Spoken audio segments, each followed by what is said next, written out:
Hey, I'm Alex, a scale computing systems engineer. Today I'm going to show you how to rack the HC1000 series single processor node. In the box you're going to have the node itself, the rail kit, as well as these extenders.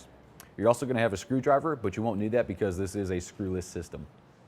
So if you do decide to use the extenders, they snap on pretty quickly and easily. There will be a locking screw that you can use as well, but they do have their own locking mechanism to make sure they're not going to fall out accidentally. So when you're ready to install the actual rails themselves, again, you don't need a screwdriver because these are a screwless system. You simply insert the one end in the back and then the other end in the front, and they'll clip into place like that.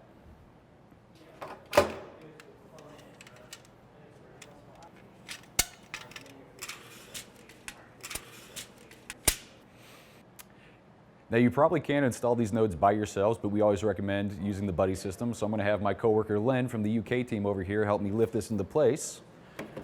Just going to very carefully put in the extenders first, and then slide it on back. And that's it. So to remove the node, go ahead and start sliding it out. And about halfway out, there's these little black clips you'll need to move up or down.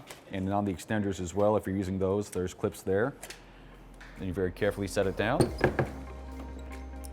So that's how you rack and unrack the HC1000 series single processor node. If you have any questions or if you need further information, feel free to reach out to our Scale Care support team.